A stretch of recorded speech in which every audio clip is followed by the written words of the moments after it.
Hey everyone, this is Eric D'Alessandro. Who's that?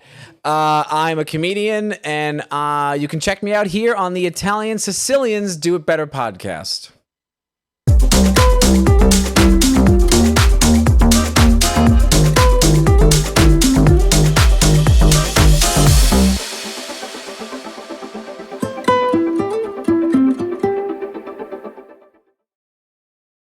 What's going on, everybody? We're back with another one. Today's a special one. You have our biggest fan here in the building, Eric D'Alessandro. Your biggest fan? My biggest fan.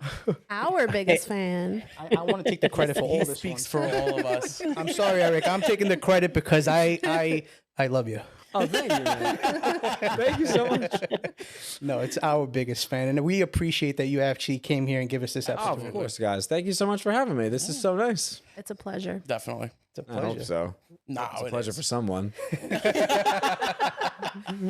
So we've been watching you for a long time. My wife being one of the biggest fans, and I've seen almost a little bit of everything that you do, from sketch on, let's say, little videos and funny things on Instagram, from social media to the big screens, to the stages, to comedy. Tell us a little bit on how did this all start? How old were you? Like, when did it trigger? Like, this is what I want. I can't remember when I didn't want to do anything fun. I was just like a artsy kid. I loved to just play around and I don't know. Did you guys want to be in movies? I feel like every kid wanted to be in movies. I think it's everyone's Yeah. dream at some point. And then Right? I look in the mirror and I go, fuck that. Nobody wants to see that. I mean, hey, it didn't happen for me either. So it doesn't happen for everybody. It missed me and hit Pete Davidson. That's where God messed up the prayers. It landed on the wrong person. No, so I just always loved messing around with just anything. Literally, I had a dream of being in the NBA. I wanted to be a wrestler. I wanted to just do anything that I had fun doing. And I had a very, very deep fascination with video cameras at a very young age. It's funny because I think that if I went to therapy, I'm the youngest of 4 children. So for the first 3 kids, my dad had a video camera. They all have videos of themselves. And then the 4th born, he was just like, I don't care about this kid. So I have no videos growing up of me as a baby. So I think that's where my obsession with like videos started, because there was none of me, but my brothers could watch them themselves. So I think that's where the obsession started. So anyway, long story short, I started making videos at a very young age. And then when YouTube became big, I was pretty good at editing and I put out stuff. And in the Brooklyn, Staten Island area, they really started to gravitate towards, I would just tease Staten Island. I'd make jokes about the girls that went there, I grew up with and stuff like that.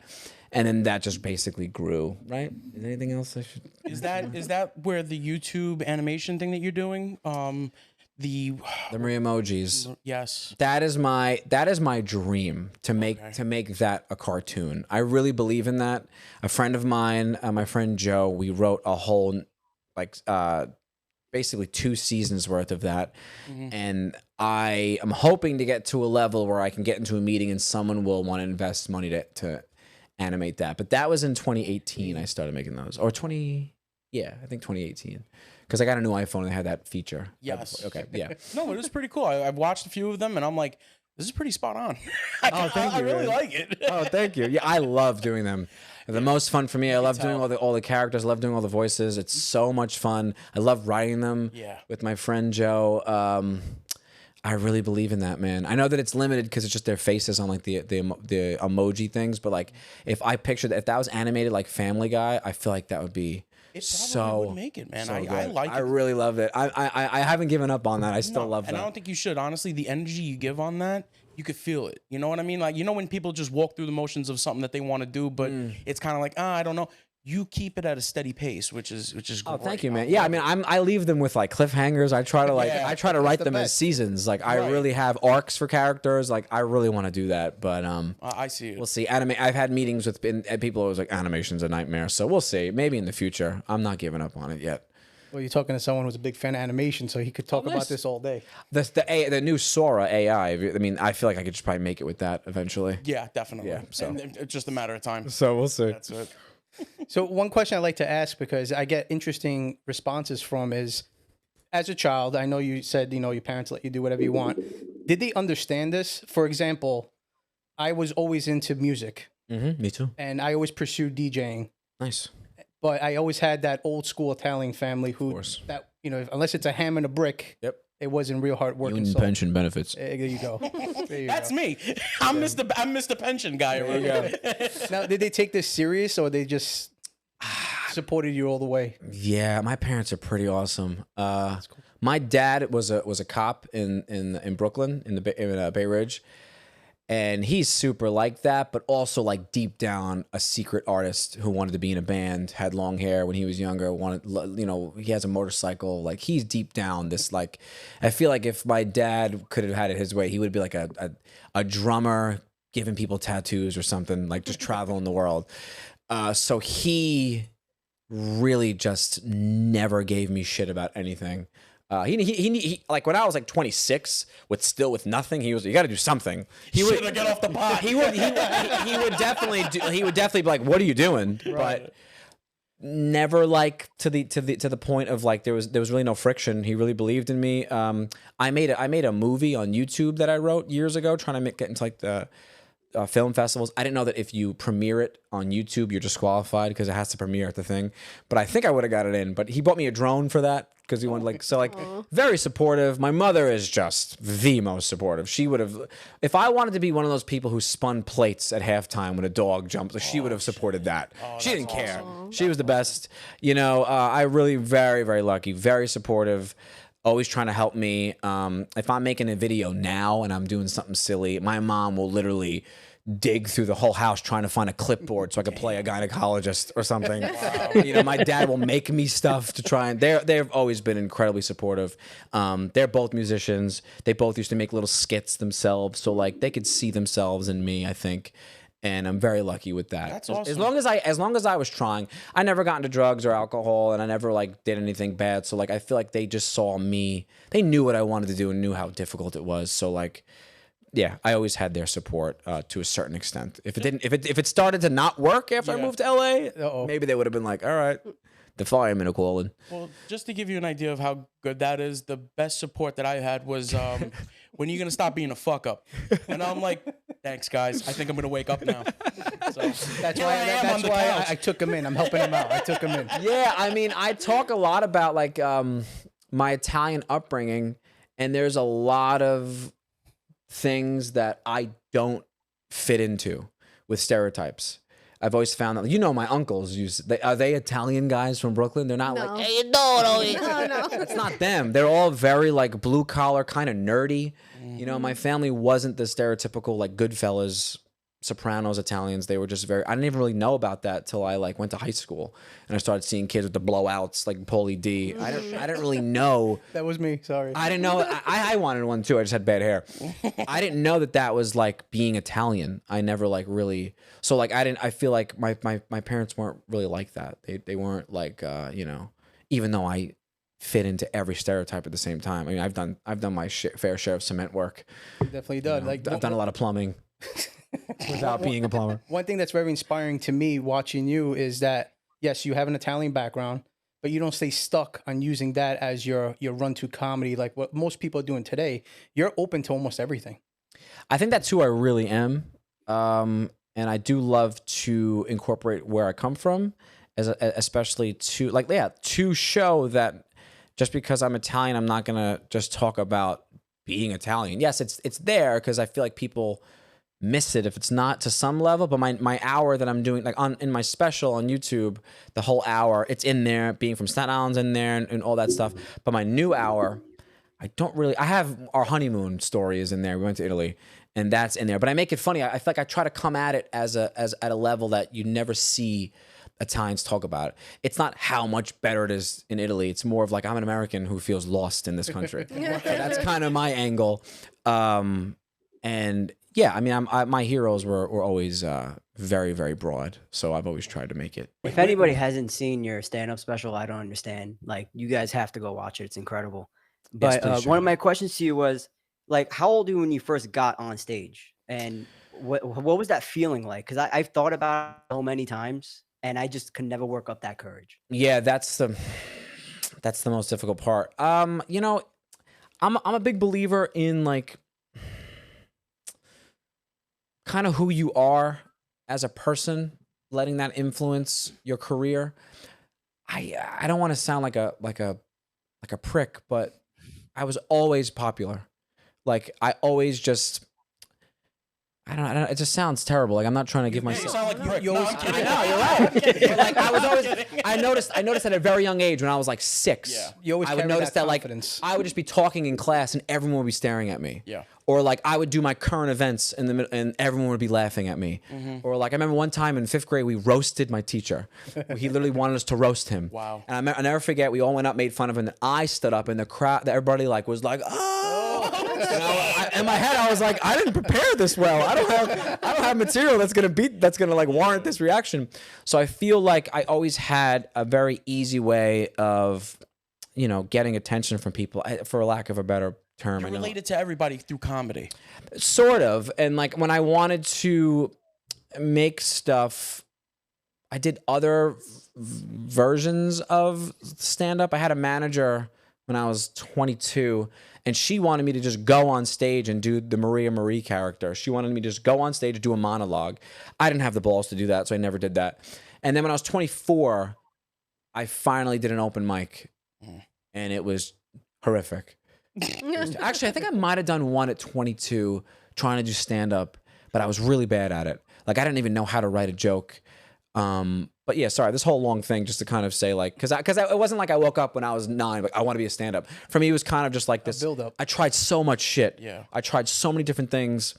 And then I realized that stand-up comedians kind of had all the power and they could do anything they want as long as you get really good at stand-up. And I was like that journey, because everything else is like gatekeepers and approval, and stand-up was the only thing that you could really, you call all the shots. So when I was 24, I started doing open mics and it was as bad as you could possibly imagine. My wife, who's sitting off screen, she'd come with me, and I mean, I've done a show where it was like you guys, and then I'm just standing there just like talking. Jesus. And it's that bad, and no one laughs. And you just got to be like, all right. This is awesome. It was horrible. I had the thing I end the special with, my Drake airline thing. I did that in 2014, and he was as big as he's ever been in 2014. I was like, you guys know who Drake is, right? And no one knew who he was. So I was like, this is gonna go fantastic, because like stand-up comedians are not normal people. They're weird. Yeah. They're totally strange, and like they're into dark stuff or nerdy stuff, and like. And you always know. got to be prepared to flip the channel if you have to, right? Oh, of course. And back then, I didn't know how to do that. I had no other B material. I had nothing. It was just like, I have this 5 minutes, and if they don't laugh, I just walk off. So in saying that of your first time, right? I like, you know, the not the negative side of things, but like I want to hear the worst moment. What was your worst on stage moment? I have to know it. When did you eat shit? Yeah, no, well, Oh, I've eaten shit plenty of times. I ate shit a year or two ago in Minneapolis. Really? Oh, yeah. I know where you're not going again. It was hard. I was one of the worst. They gave me like a Tuesday night, like 26 people were there. Serious? It was horrible. One of the funniest things I did, my second cousin, it was my first started doing stand-up. My dad's cousin, I think, my second cousin, she asked me to do this benefit on the South Shore of Staten Island with women, like putting in raffles for like baskets. So I came there, I tried to do, remember that? I tried to do stand-up and they just weren't listening to me. Nice. I was just talking like, is anyone listening to me? I did one joke about I think I said like firemen driving a Bentley or something like that. Crickets. And it wasn't even so bad because it wasn't crickets, because they were talking. They were like trying to get raffles for a Burberry bag or something. Jesus Christ. And I just wasn't even like talking. That was pretty bad. And then the second time I did one at a pizzeria on Staten Island, and half the restaurant was just at the restaurant. They didn't know there was a comedy show. I'm hearing the guys drop pans and like, oh, who got the pepperoni in the middle of my show? Like, that was pretty bad. So That's pretty humbling. would you ever do that again, like in a restaurant setting, or would you just stick to like the actual? I mean, sometimes you're in those keep you sharp. Those like nightmare gigs are what make you like. Because now when I do a theater, I'm like, this isn't even challenging, and I'm more nervous for the smaller ones because I know how bad it can go. but like if I do, like a friend of mine will hit me up. I'm like, yo, are you in New York? I have this show, and like on Wednesday night I'll go do a spot, and I'm like, I'll text her. I'm like, this is in the kitchen, and that stuff happens if it's like not my show usually. But yeah, it's usually I probably wouldn't put things on sale at like a restaurant anymore. So Right. at that point, you know what? I think that if you're doing those small venues and you really want to get their attention, you got to do something like bring a gun. You know, that'll capture everyone's attention and they'll laugh when they need to. Somebody would probably. Yo, have a listen gun. to me. Yeah, I've done. I mean, in Texas, when you do shows in Texas, there's people. Oh, yeah. They're allowed to have guns. That's some scary ass shit. Really? Wow. yeah. Yeah. So Eric, I have a friend of mine who came down here to see you. His name is Salzo. He just has an important question he wanted to mention. How you doing, buddy? So Eric, listen, I'm a huge fan. First of all, I Oh, watched thank your you, man. YouTube special twice. Oh, all dude, right? you're very nice. Thank you. And one thing about you said something that in high school you called yourself a prick because you were popular. But I think that's what got you where you are. Literally, your confidence. Like I believe stand up, a lot to do with stand up is delivery. You know, I feel like anyone could be funny, but if you don't have a delivery, I feel like you're not going to be funny. You could have all the jokes in the world, but if you don't have that delivery, I honestly think you have one of the best deliveries that I've seen. I'm not even here trying to kiss your ass. Because I'm a huge stand-up. Like, I love stand-up comedy. I follow everyone on it. I don't know if this is going to come off as an insult. I honestly think you're underrated. I don't even think you made a dent yet. I honestly really feel like your stand-up is so good that it could keep going. Like I see you on Netflix eventually. Thank you, man. I'm serious, man. Like it's all about delivery, and I honestly think you got one of the best ones. Oh, Salzo, ladies and gentlemen, what a sweetheart. Thank you so much. Salzo, Thanks for fucking up my mic. You know, man, I appreciate that. And believe it or not, I've only been doing this for 5 years. That's as a stand-up. That's sort of like an insult to stand-ups. Because like they think in 10 years in the game, you're barely a rookie. So the fact that I'm able to make a living off of it and my wife doesn't have to work, that I mean, like I'm so lucky just to be at this point where, you know, anything. I used to work at Newark Airport and I worked for the Port Authority as like a maintenance guy. And it was the darkest days of my life. So just to not do that, you know, I lose sight of it all the time. None of us think about the fact that we have clean water to drink. But there's half the world would love that, right? So like we all get used to where you're at, and just to have a special like that, 4 years into just being a stand up I'm really lucky, and I'm just happy that you are enjoying it, man. I'm trying to get stuff out there. I feel like I'm in this next level of my career where people don't even know that I do stand up, and when I get them to the shows, I feel like they are pleasantly surprised. I usually see people afterwards like, I was not expecting to have this much fun, or I thought you were just going to show clips of like your videos or something. So yeah, check out the special. To what Sal was saying, exactly. You said you've only been doing this for 5 years. Yeah. And that you came this far. That means you have something that people want. You're giving them it. And it's only a matter of time. It's not about, you know, what you got. It's only a matter of time. That's it. I think it's just the time we're living in, man. I tell everybody this, like, it doesn't matter what you want to do. Yeah. If you don't give up and you post as many times as you can per week, it's not guaranteed, but it's almost guaranteed. Like it's Mr. Beast. Do you guys know who that is? Yeah, I know who he is, I mean, his videos were, I don't even, like, bad is an understatement. Right. When he first started, and he just was like, I'm going to do this. And he just didn't stop. And, you know, there's this great, like, viral clip of Seth Rogen I see every like month where it's like, if you don't give up, you might make it. you might make it. If you give up, you definitely won't. So I just feel like that's just once I hit a stride and I was like, wow, I'm actually doing this. I think moving away from my home was very important for me. Okay. Because like I just felt like a loser making videos at 27. I moved to LA when I was 28 and restarted my life. Like I literally started, I feel like, at 28. Even though a decade before then I was trying like YouTube stuff and doing auditions and blah blah blah. But like I really restarted my life at 28. You know. So short term, I have to keep selling feet pictures. Then I'll make it one day, right? Just say yes. Come Seems on, to be man. no, yeah. I mean, if you don't I stop, got one fucked up toe, but I feel like that one's gonna be. I've heard that the fucked up toe are the ones that make more the money. money maker. I gotta keep going.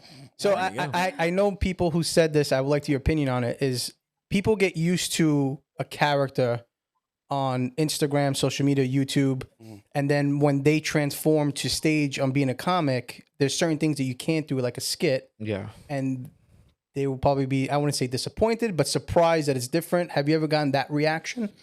Not really, because most of my things, whether they know it or not, even though it's not me with a microphone on stage, but it's basically stand up. That's how I write my YouTube, my skits that I write for TikTok or Instagram. Those are bits that I wrote for stage. I've just made them smaller. So basically, like, let's see one that I did recently. Like, I put one the other day. She got something from Amazon. I saw that. And one. they gave her a giant box. So I made it funnier and said I got batteries. I didn't really get batteries in that, but I was like, that would be something that I'd write in my notes and I would work out at the cellar or something like that. And so it's not too far removed from what I do on stage. I'm on stage and I'm complaining about being married or you know, people who eat healthy and they don't relate it to us the right way or whatever. Like anything I'm talking about, it's all there. It's the same sort of perspective, it's the same character, the same point of view.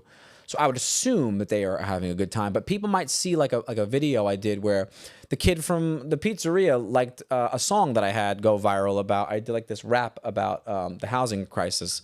And he may not even know that I do stand up. He might think I'm a rapper or something. So like I've had some people not know, like I don't know what to expect, but they always usually have a good time. So I'm luckily I don't really do like a character.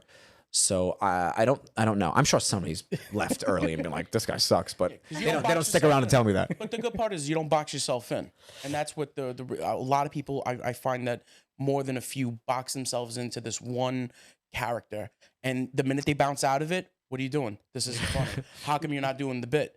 It's like how long you want to see the monkey get the pellet, you know what I mean? I also like the reason I'm 34 right now and not 24 is because I wanted to do too many things. Like I love making music. So I tried that very seriously for very long. And that, you know, it was all that time I should have been spending on comedy, but I was trying to be like this musician. So that was time I wasted. And then like I wanted to be an actor and that was time I wasted. And then when I finally realized like you are a clown, make people laugh. Right. And then I just focused all my energy on that. And then I can be creative and I can sneak in a song in there and be like, oh, you know, by the way, oh yeah, I play the guitar, no big deal. Like I try to like bring in who I really am, but I would like to say I'm more diverse than people like that. I don't know. You I would definitely like to think do that a lot of I could be delusional. great things. And I was looking at a reel that you did a while ago. I saw you did like Thanksgiving versus Christmas. That was awesome, by the Yeah. way. And one of my questions is, you know, you do a little bit of everything, and everything you do is impressive. Do you write your own lyrics? Is that all you? Yeah, of course. I would never let anybody do anything. People don't think I edit my videos. I'm insulted because I'm inside. I loved editing for so long. That was something I did. I used to make video yearbooks. I actually made her a video yearbook when she graduated high school, and I was 20? I'm 2 years older. So yeah, I write all those and I have fun. I'm doing one right now actually that I'm gonna figure out how I'm gonna film it. But yes, I don't know why It's I so rambled. impressive. Thank It's you. very Man. impressive what you do. And I'm addicted to looking at your reels every time you post something. I'm just Oh, immediately thank you, man. Well, immediately looking at it. some of them don't do that well, so if you could watch them again, I'd appreciate it. Eric, so I want to go back on when you said that you like music. Sure. Do you sing? Who doesn't sing? Yeah. Do you guys sing? I was asked You not have to. you have Everyone a beautiful voice sings. too. Because I know your family comes from a big, like, Yes. a lot of people sing in your Yeah, family. my godmother is a professional opera singer. Yeah, yeah. The So question is, do you She has have a a beautiful voice? voice. Is that the right? So here's how I tell people my music ability. If you've never met anyone who can sing on key, then you'll be like, wow, Eric's a really good singer. But the minute a professional singer like Sam Smith starts singing, you go, oh, Eric can't sing. Obviously. This is make-believe, pretend. Same thing with guitar, same thing with piano. I'll play the piano. Wow, Eric's really good at the piano. Until a piano player comes in the room. Right. Yeah. Then I'm the worst person ever. Who's this 5-year-old on the keys? Yeah, so I'm great around a campfire. I'm great if like no one's ever like when I would play the guitar like at a party. It's something like you guys, the Eric's amazing. And I'm like, yeah, a little something I picked up, but I'm not good at the guitar. I've been playing my whole life, and you Adequate? could Can we say you adequate? could catch up to me in an hour. No, stop. Pretty horrific, but I like to sing. I don't think I have a great voice, but How I did love that come singing. in your family? Like, did it come from generations? Like, did your grandparents sing? Like, Yeah, my grandfather also was a great singer. Wow. My dad's very music. His family, I believe, is musical. My uncle's a great piano player. My mom's whole family is very, very musical. I just have it from both sides. My brother's a great drummer. My sister's a great singer. I feel like you'd Yeah. probably be good on Broadway too. I don't think I have a strong enough voice. I auditioned for a Bronx Tale that they started touring that, and I was like, "What am I?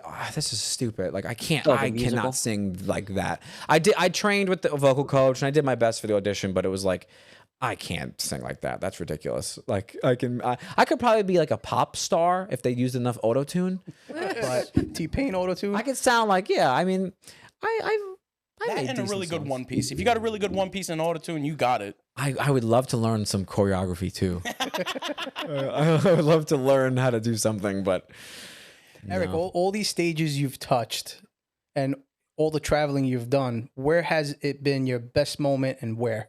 Ooh, that's a good question. Believe it or not, I'm really, really happy when I go to a city where I didn't think I would do well.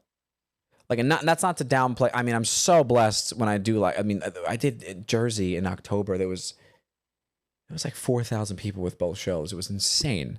So I'm so appreciative of that. But like when I go to a place and like no one's from Staten Island, it's not that I don't love my support from Staten Island. It's more, it's like you feel a little bit like, am I growing?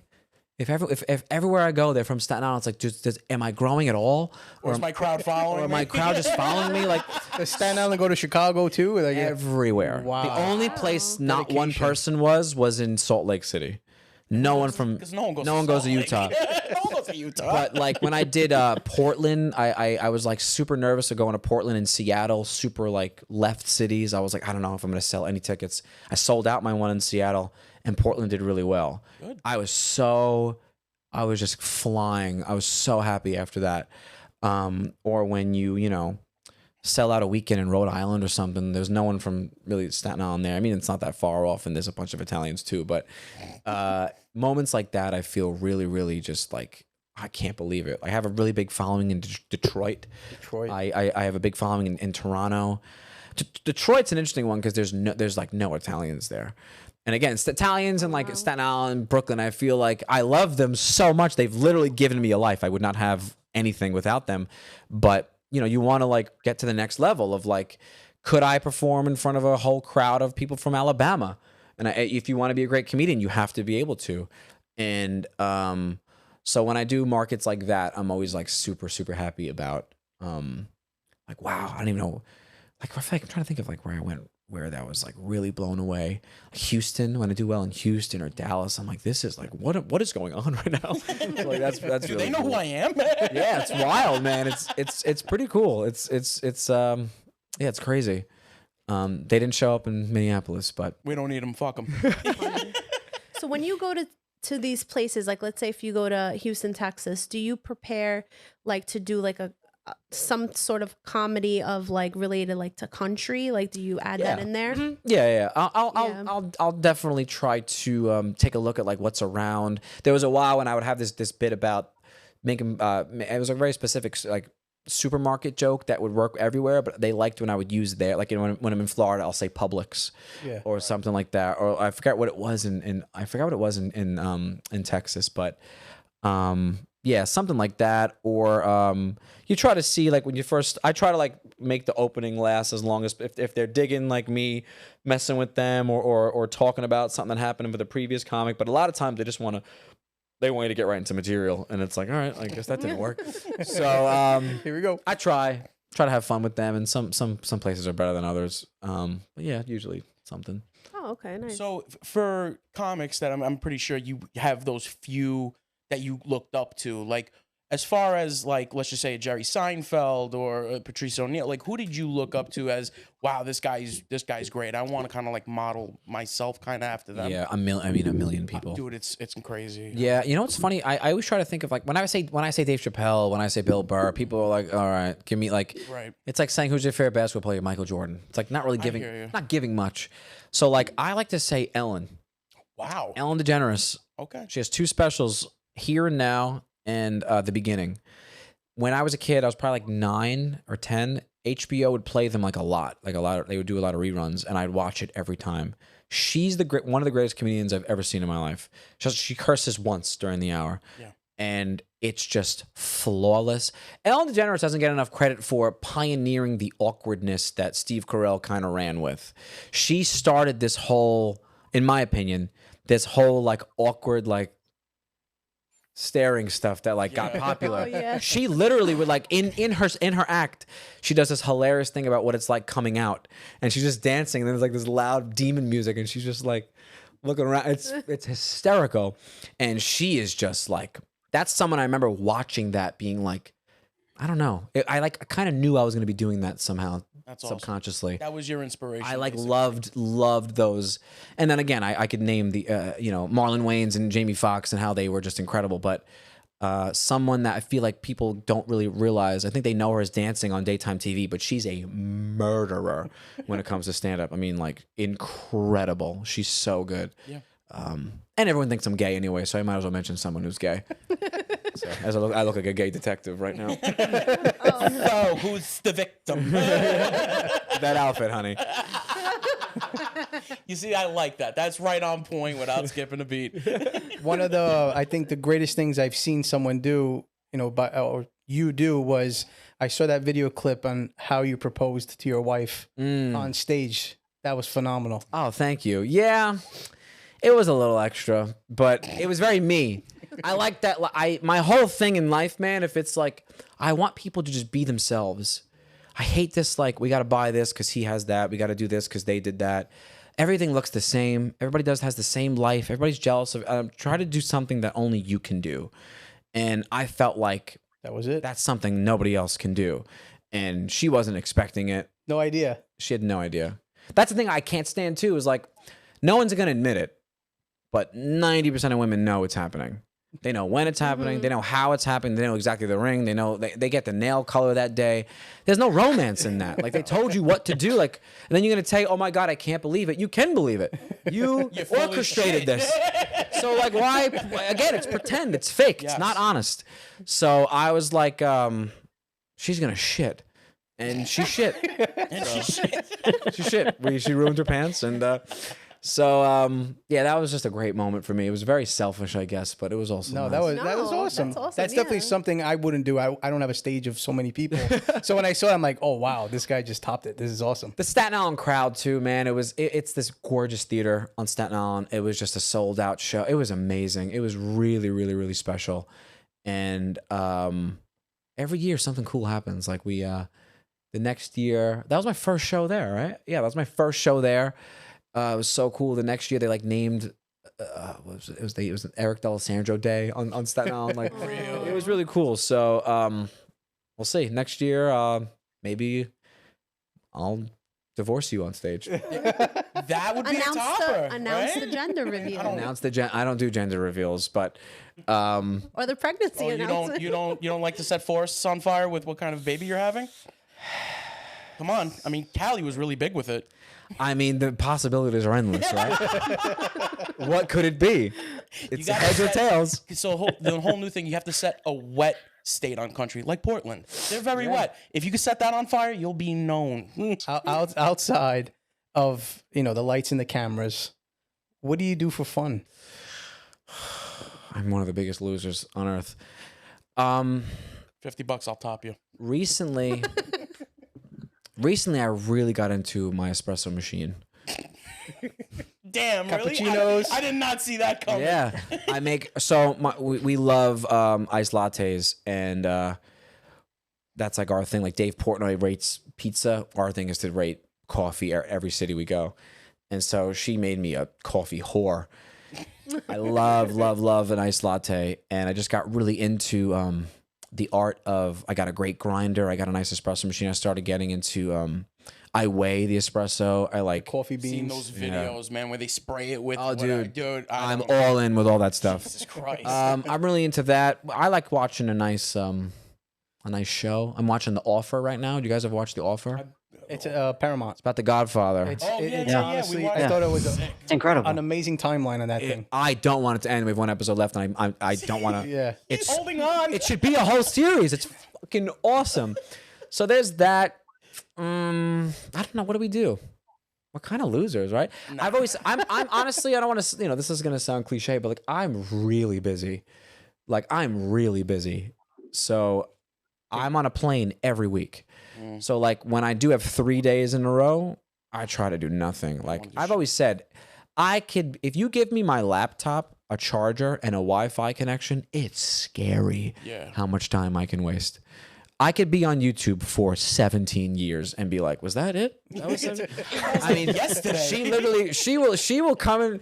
My wife will come into my room or the living room, and I'm watching like the history of the Chuck E. Cheese mechanics. So you go down rabbit holes. I'm a psycho. Yeah. Okay. Yeah. I mean, one time I remember she texted us, "What are you doing?" I was like, "I'm watching magic tricks." But that's how you learn. I'll play the guitar. I'll try to like he said, the Christmas versus Thanksgiving thing. That's my hobby.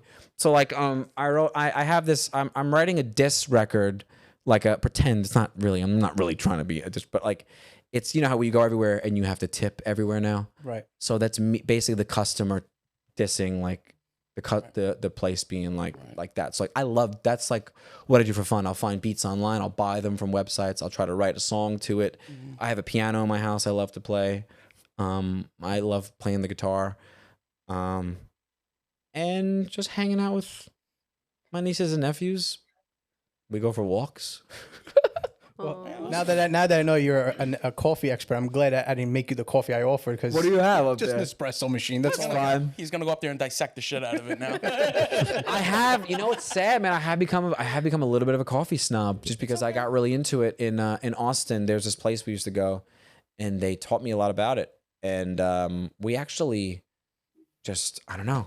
I started to, when I go places, sometimes people will recognize me and I'll be able to get some background information. They'll explain to me, there's this great place called Mustard Seed on Staten Island. It's like my favorite on the island.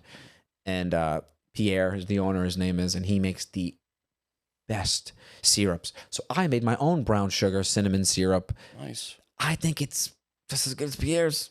And I'll make Just it saying. every morning. We have like an $11 latte in our, because when you go out, they're expensive. Yeah. So like I'm making them every day. I want, no one else in my life drinks them though. I'm like, anybody want a latte? Like I don't really want that So shit. if you chose Dunkin', Starbucks, you would choose. I've always despised Starbucks. Same. I hate Dunkin' too though, because once you actually start drinking coffee, and I'm gonna get shit for this because it sounds pretentious, but once you actually start enjoying coffee, that's not coffee.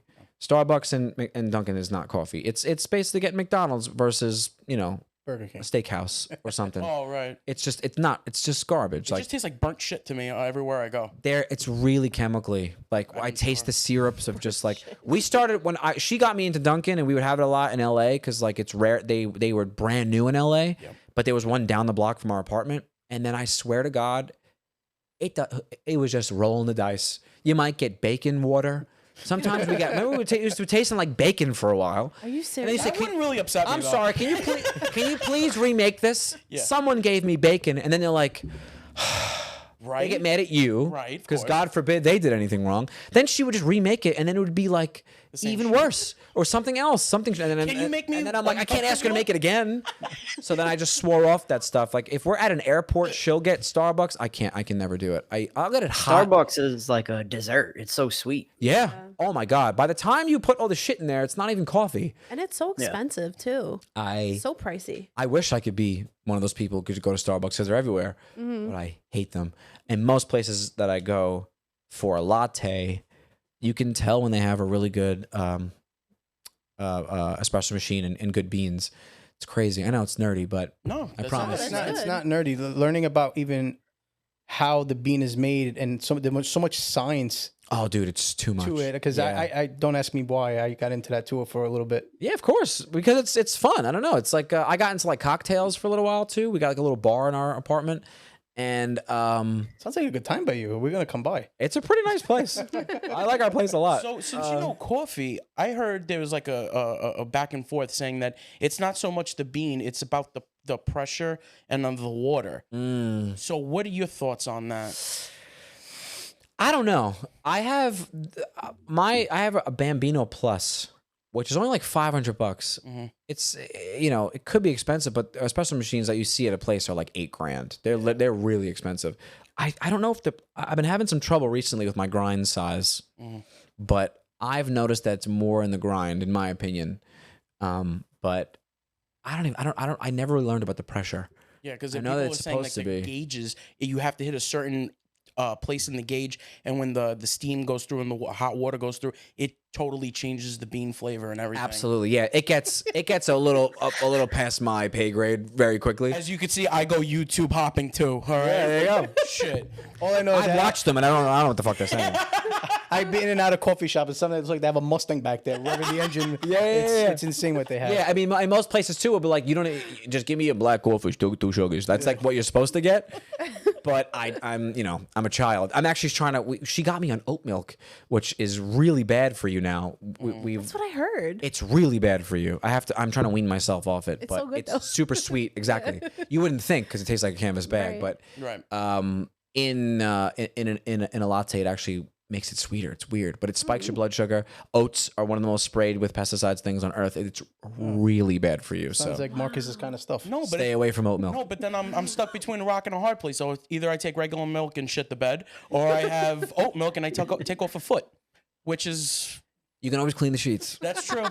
I would Very just take true. the foot. You All know. right. Although I do, you don't have a good foot, so maybe you should chop it off. I want to keep the one with the toe. Okay. That's my money maker 6 eventually. toes. All right. You don't need 2 feet to drive. You're good. There you go. That's true. I'm not a ballerina. My grandfather actually had polio when he was younger, so he had one really messed up leg. Oh, fuck. He would drive through Brooklyn lifting his leg. Stop it. Are you serious? Brake and Like a gas? weight? No He way. used it like a weight? That's awesome, dude. That's fucking great. What would happen if he R.I.P. Graham. sneezed? I mean, that's. I mean, he's one of the most. I mean, this guy. My family is Oh, another planet. I mean, that's a whole other. man. That's a whole other thing. But I don't know. I remember my mom. I swear, I think that's true. Yeah, I'm almost positive he would do that because I remember laughing too. Like my grandfather was a very funny guy, very serious, very stern, and like we'd laugh at him a lot. But like you weren't supposed to be laughing at him, Right. you know? Like This is not funny. and Sebastian Maniscalco actually has a bit about his grandfather having like a With polio. heel with because he had polio. And I was like, that's my grandfather. Yeah, it's hilarious. Yeah, but that made me think of that. So I know you do like tons of really good impressions. One of them being Drake, another one Stan Allen girl. I was hoping you can bless us with one of your Weezy baby. What was that? Little Wayne. Oh, Lil Wayne. Okay. Oh man, put me on the spot. So is Why it you one gotta be you've doing been that to working guests, on, or bro? is it one you trying to like get down? You know, I've been having fun with Kendrick Lamar lately, and I did one video, and I feel like I have to tackle it a different way. I don't know what I forget what I did. It was he wasn't. It was Kendrick Lamar, and he didn't get his Amazon package on time.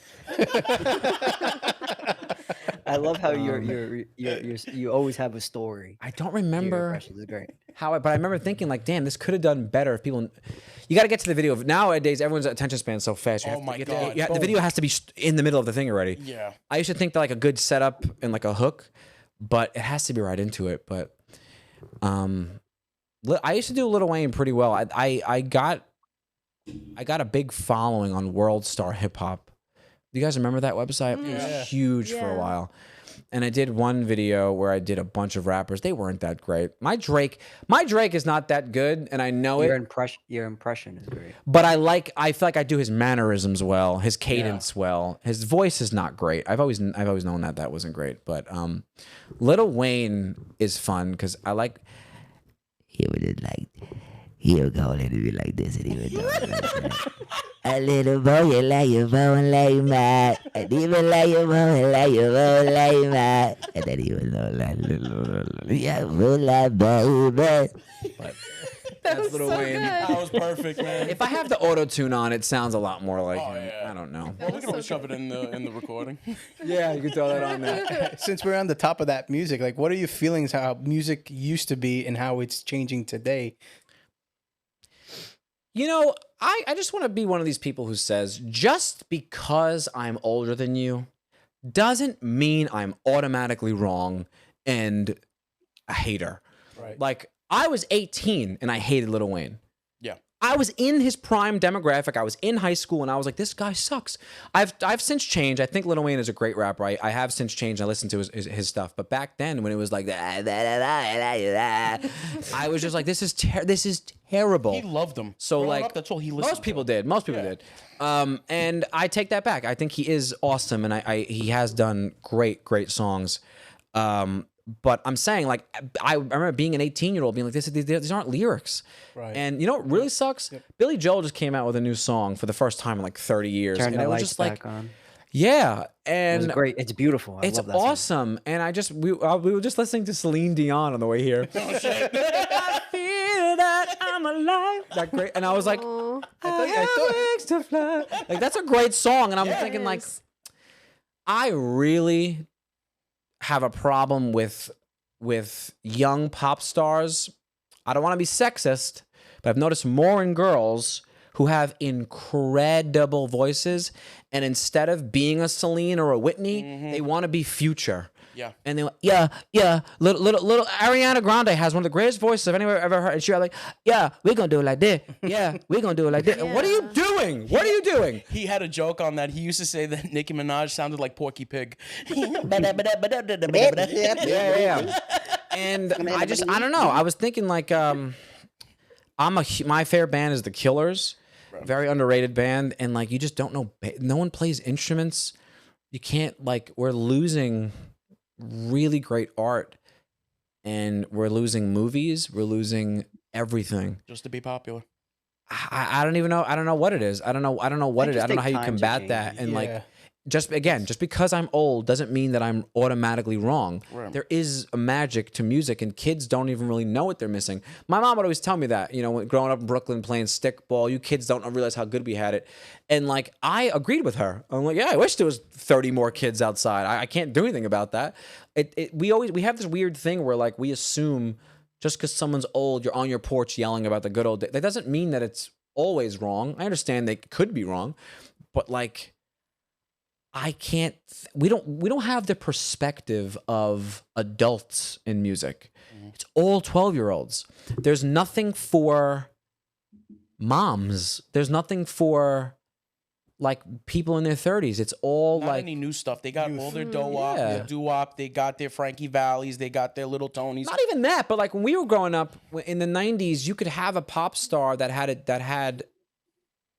like you know, Britney. Like Britney. Not. I'm talking about even old, like really? like a Don Henley could have a big song, or a big band could be like U2 or Matchbox 20 that weren't like, maybe they were young, but like, Bon Jovi had a second life with his "It's My Life." He was already in his like probably late 30s, early 40s when that came out. Like I had a video on that actually too online that did really well, where I was making jokes about how we don't have any older perspectives. Like, what's love got to do with it? Tina Turner was 44 when that song came out. Like, yes, Beyonce could do that now, but I don't know if Tina Turner was like that huge, or if that song helped her become huge. I'm not sure, but like we're missing out on like the perspective of being a parent, or love lost at like later on in life, or music that can touch you in your 30s and 40s. It's all for 12-year-olds.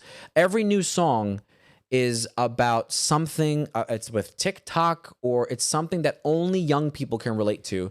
So what do? We just listen to the same G-Unit albums for the rest of my life. I have the same, like the rap, I can't listen to anything really new because I feel like, I don't know. I'd rather like hear about some pain or something you went through than Molly in a drink, and we're gonna live like we're young and we're not gonna die. That's every young song is how we're gonna live for tonight and live it up in the club or whatever the fuck. Or No, I hear you. That's what I was getting at. Like, I feel like back then it told a story. No matter what type of genre it was, if it was freestyle music, even if it's rap, there was some story in behind it. Today, it's more like, And it doesn't make sense either.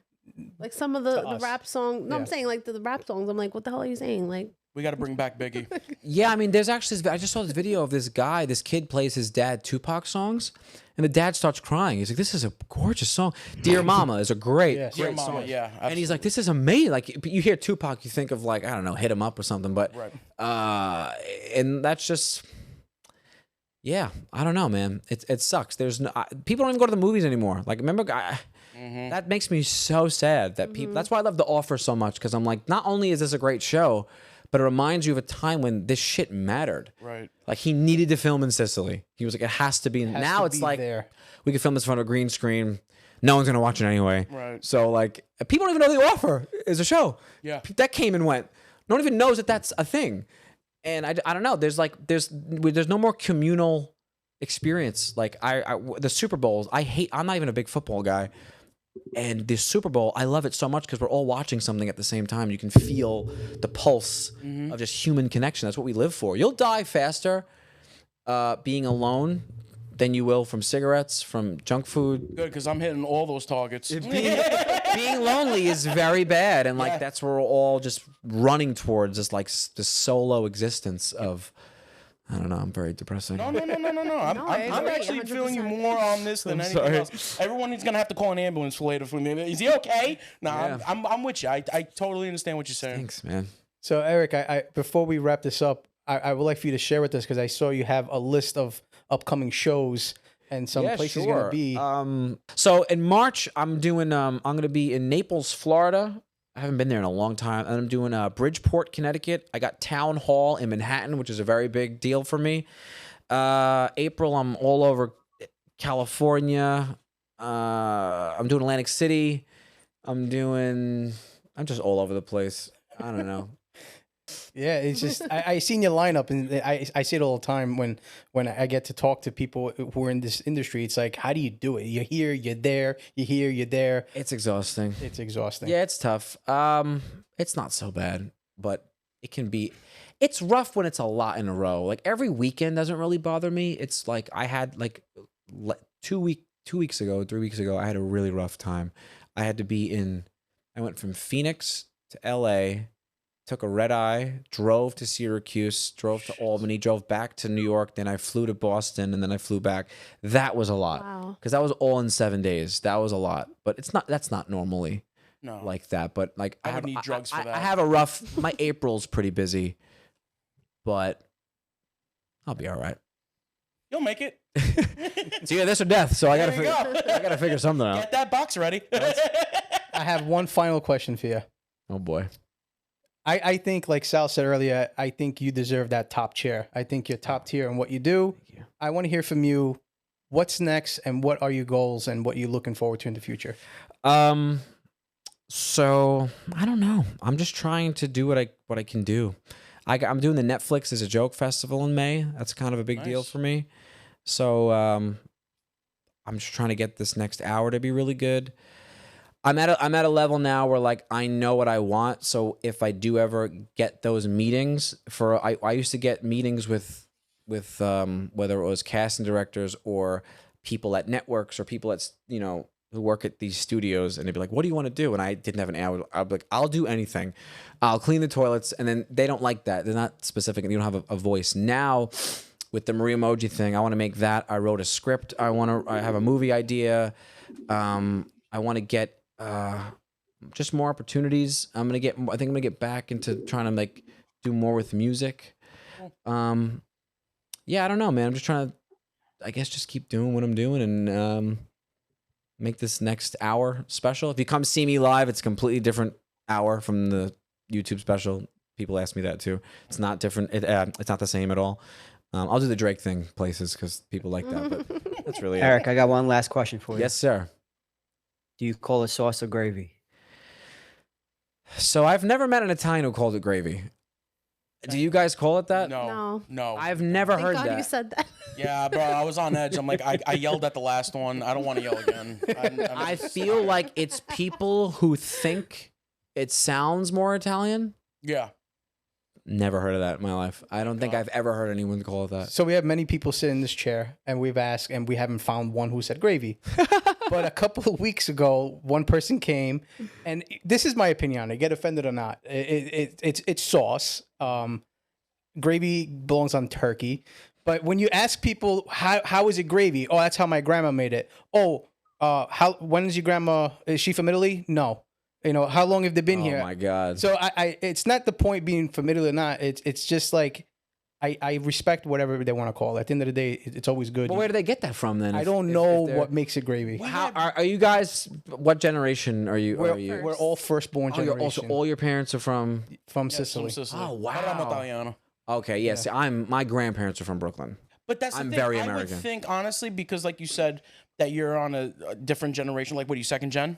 Third gen? Second, right? Third. Third. My And great grandparents are from You Italy. call it sauce. Yeah. Meanwhile, you got these people saying that, oh, my grandmother from Naples came by and they say they call it gravy. Well, she's fucking wrong too. I bet she looks like an idiot back in hometown. She's confused. She doesn't speak English well.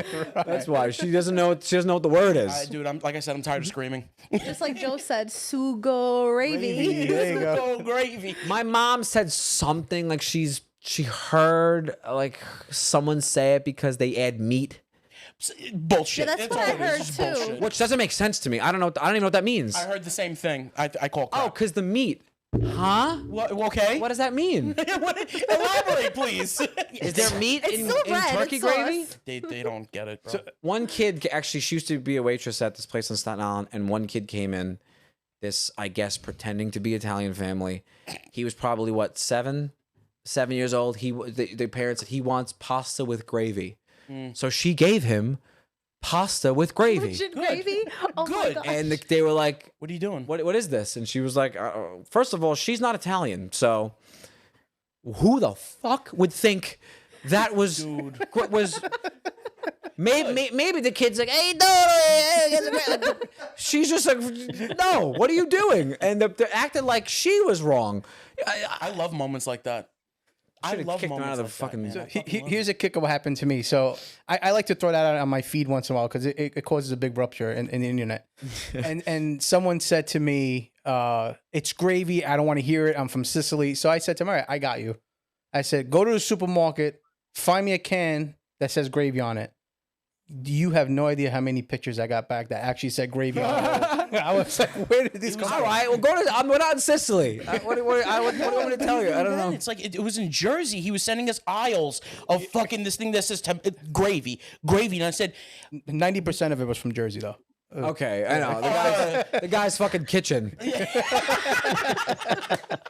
It's probably like a Mandela effect. it is. Where something in pop culture, we don't know where it came from. That probably happened because there's a lot of those. You know, he never says, Luke, I am your father. Right. That's not the line in the movie. We've all been saying that. That's not in Star Wars. He doesn't say that, but we all say it incorrectly. Oh, there's a lot like that. A lot of famous movie things. Yeah. So I bet you someone said gravy sometime, and we all got confused. I've never. I mean, but then again, I'm not going to ever be one of these people who claims to be like super Italian because, like I said, I'm not. And so I called it sauce. It was always Sunday sauce. I mean, my grandparents, they were pretty Italian, but it was always sauce to them There you too. go. I don't know. I kind of can't stand the gravy people. Me neither. And I don't want to be your friend if you call it gravy. Thank you. So I do have a question. Since you said your grandparents are Italian, they're from Sicily, right?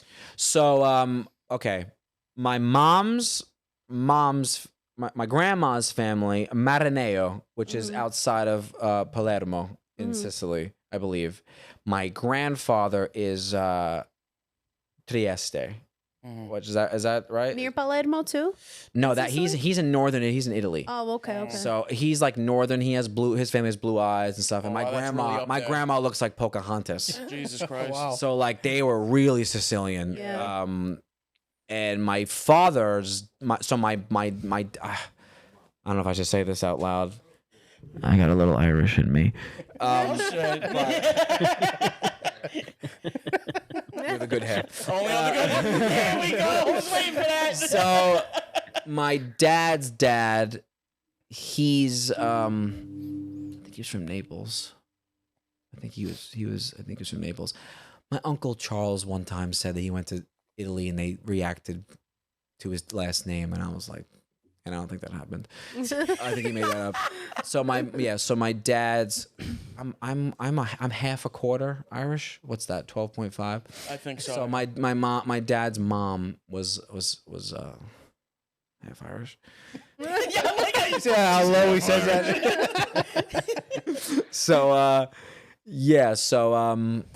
I also can't get anything out of my dad. I have to ask my dad. I don't know. Leave me alone. So I don't know what. I don't know. Yeah. But my mom's family, Sicilian, and my grandfather's from. And they're a big family, right? Your One mom's of 11. family. My mom Yeah. is. Oh, God bless. She's one of 11. I have 175 first cousins. No. Before I invited a friend to our wedding, just on my side, I think was 100 people. Just my side. Before a friend, before her family, just my Your family. just my mom's side. Wow. Actually, I think my dad's side was added to that too, probably.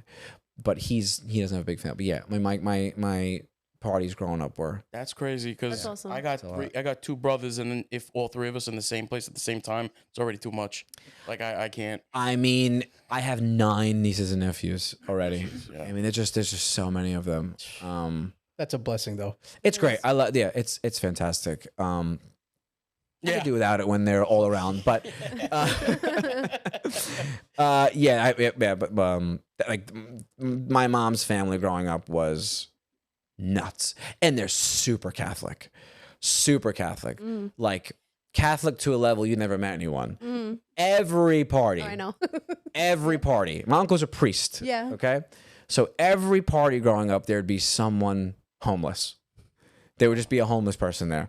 My grandma brought in someone from the church, some blind lady.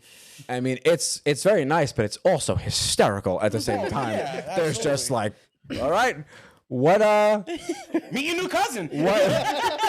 what's gonna show up to Thanksgiving today? And there would just be like a family of like some people that were like staying at the church. That's very charitable, man. That's. I mean, they were super. My grandmother, like, she should be canonized, like, super, super, super Catholic.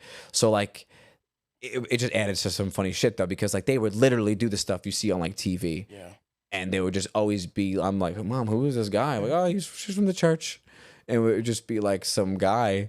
Did someone check him at the door? Yeah. It was always someone, like, with a disability or something, like. Oh man.